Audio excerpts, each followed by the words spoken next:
bapa di saf pertama, sudah bertahun-tahun menjaga. Dia cinta saf pertama. Jangankan saf pertama saja dia cinta. Dia tidak pernah terlewat takbiratul ihram sama imam. Sebagaimana di hadis yang diriwayatkan Imam Tirmizi, man shalla 40 yawman la tafutu takbiratul ihram kutibat lahu bara'atan. Barang siapa yang salat 40 hari tidak terlepas takbiratul ihram, tidak tertinggal. Imam Allahu Akbar, dia sudah standby Allahu Akbar. Selama berapa hari? 40 hari. Berarti 200 kali salat. Apa yang dia dapat? Dapat kebebasan dari neraka dan dari kemunafikan. Dan hal ini orang munafik tidak bisa. Makanya saya suruh mendorong jamaah, kalau mau tahu dirinya mukmin atau munafik, kira-kira gimana posisinya salat, khususnya takbiratul ihram. Suka dijaga atau tidak apa-apa sering masbuk? Beda. Yang sering masbuk beda sama orang yang datang lebih awal. Tak mungkin sama di sisi Allah. Wallahi beda. Allah Maha Adil. Semua masuk surga insya-Allah kita bersama-sama, itu karena karunia dan rahmat dari Allah. Tapi di dalam surga, tingkatan dalam surga itu masing-masing tergantung amal.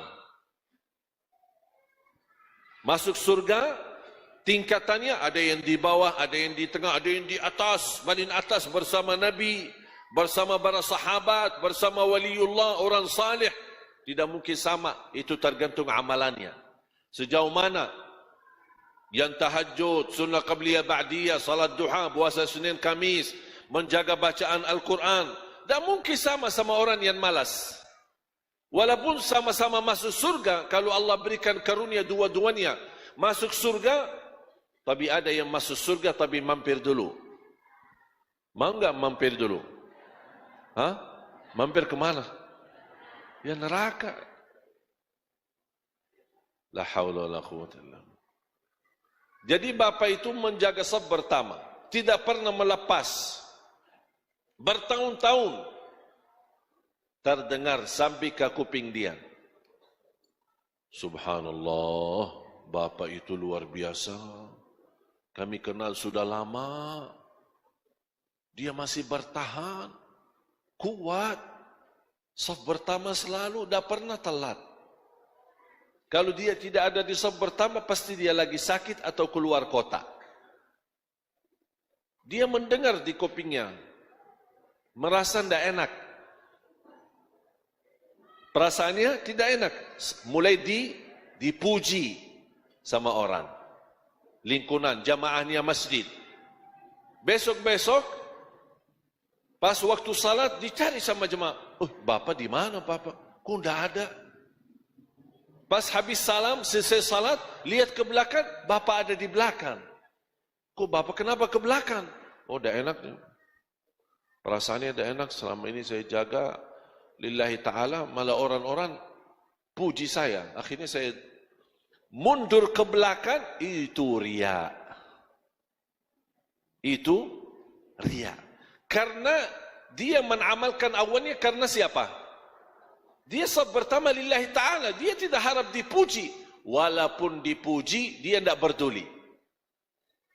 Walaupun dipuji, dia tidak, tetap komitmen, tetap istiqamah, menamalkan, hanya menjaga hati dan menjaga perasaannya supaya tetap lillahi ta'ala. Makanya ulama berkata jaga ikhlas di awal amal, di pertengahan amal dan di akhir amal. Mungkin dimulai di awali dengan baik, di pertengahan, namanya manusia, ada ujian, ada bangga diri, ada hal-hal yang bisa merusak ikhlas kita. Hati-hati kita jaga. Nanti saya kasih doanya, bagaimana supaya Allah lindungi kita dari sifat riya dan terjaga ikhlas kita lillahi ta'ala. Jadi ketika bapa mundur di saf belakang karena dipuji, dia meninggalkan kebaikan. Kan saf pertama sesuatu kebaikan. Dia mundur ke belakang, mundur dan dia tinggalkan kebaikan tersebut, itu namanya riya. Terus kalau ada orang saya mau di saf pertama, tapi Allah tahu niatnya dia melakukan ini supaya mau jadi ketua masjid. Anak mau lihat ini, saya fantas jadi ini imam. Saya fantasian jadi di depan. Karena saya alhamdulillah bertahun-tahun saya selalu di saf pertama. Nah, Allah tahu niatnya. Kita kan dah tahu. Kita tidak boleh hukum orang niatnya. Tapi saya hanya menjelaskan hukum. Karena dia dari awal niatnya beda, berarti dia melakukan karena manusia ingin dapat dudukan, ingin dapat dipuji. Berarti selama dia mengamalkan bukan riak lagi, tapi dia berbuatan syirik. Karena ibadah semestinya karena Allah, tapi dia jadikan ibadah karena manusia. Terus ikhlas apa? Selamat dari dua-duanya.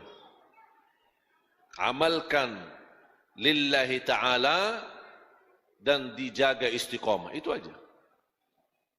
Bukan karena manusia, dan saya tidak mau tinggalkan kebaikan karena manusia. Kalau bahasa sederhana, orang yang ikhlas sama saja di hatinya. Dipuji, tidak dipuji, disukai, disenangi, tidak disenangi, tidak dihina, dicaci maki, sama aja. Kalau dia dipuji,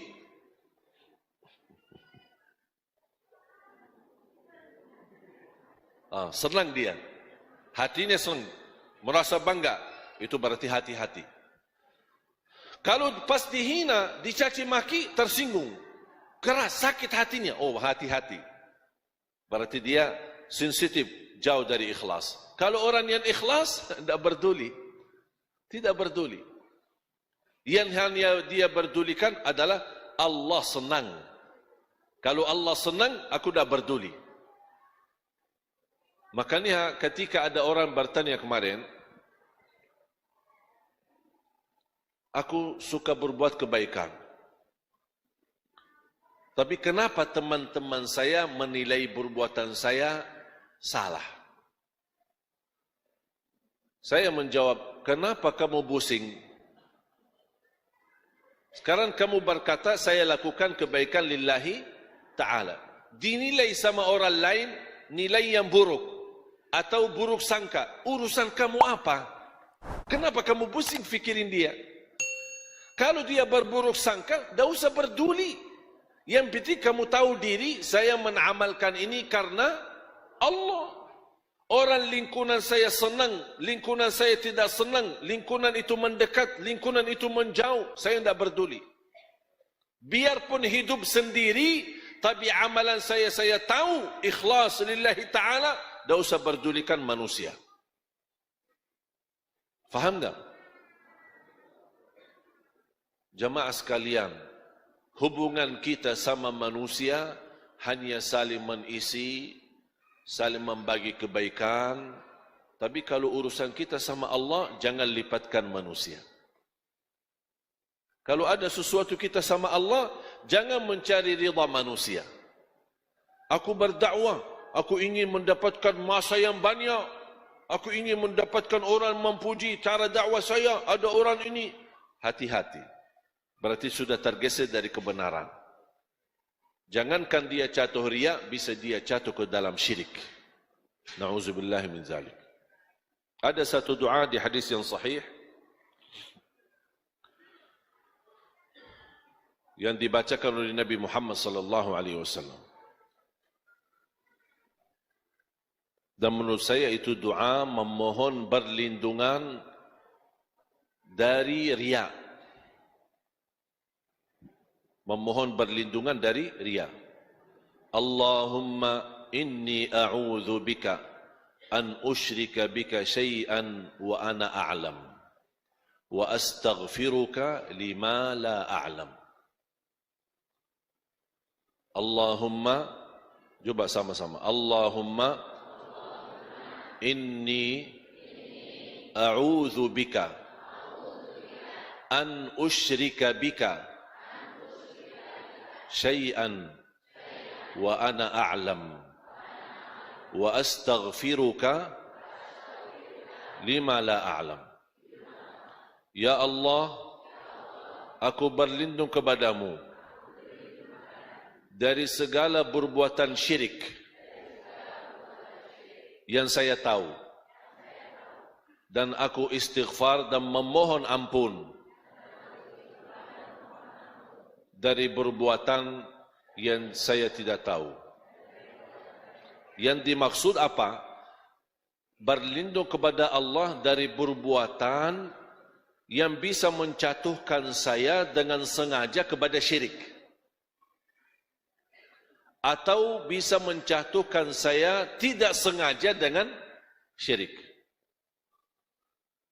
Aku berlindung kepada Allah dari perbuatan syirik yang sengaja atau tidak sengaja. Apalagi hal-hal yang tidak sengaja.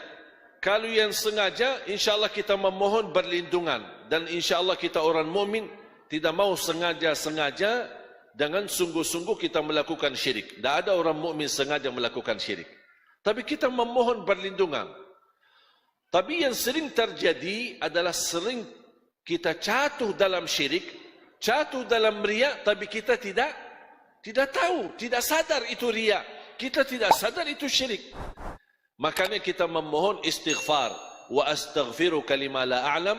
Memohon berlindungan Allah Subhanahu Wa Taala dari perbuatan yang salah, atau salah niat, atau salah berbuat. Allahumma inni a'udzu bika an usyrika bika syai'an wa ana a'lam wa astaghfiruka lima la a'lam. Bisa sebenarnya cari di Google doa berlindungan dari syirik. InsyaAllah keluar hadisnya, riwayatnya. Mudah-mudahan bermanfaat. Doa ya muqallibal qulub, tsabbit qalbi ala dinik. Yang membola-balik hati, tetapkan hatiku atas agamamu. Ini doa termasuk sangat bagus. Rasulullah SAW sering membaca dan dijaga di dalam salatnya, di dalam sujud. Dan doa dalam sujud kapan saja boleh. Sujud pertama, sujud kedua, sujud rakaat pertama, sujud rakaat kedua, sampai sujud terakhir, semuanya boleh. Selama bersujud, bebas berdoa. Tapi kenapa kebanyakan dia doa di sujud terakhir? Mungkin dia khawatir kalau sering doa di setiap sujud, nanti dia salah hitung rakaatnya. Ada orang, pas dia bangun dari sujud karena panjang sujudnya, dia berdiri, aku di rakaat berapa ya? Lupa. Makanya ada usulan dari ulama, jadikan doanya di sujud terakhir, supaya tahu habis itu, mau sudah langsung tahiyat dan salam. Tapi boleh enggak saya setiap sujud doa? Boleh. Rasulullah SAW bersabda, aqrab ma yakunul abdu ila rabbi wa huwa sajid. Sebagaimana hadis yang sahih, dekat posisi seorang hamba di sisi Allah, dekat sama Allah ketika dia dalam keadaan sujud. Fa'akthiru minad du'a, barbanyalah doa. Dan saya dorong jamaah untuk berbanyak doa dalam bahasa Arab. Tapi boleh enggak dalam bahasa Indonesia? Boleh. Dalam sujud, boleh dalam bahasa Indonesia. Kalau kita tidak mampu menghafal doa yang berbahasa Arab. Karena inti daripada doa adalah menggunakan bahasa yang kita fahami. Kalau saya mengerti, misal, ya muqallibal qulub, tsabbit qalbi ala dinik. Ini kan sudah banyak orang tahu. Berarti boleh pakai bahasa Arab karena sudah tahu maknanya.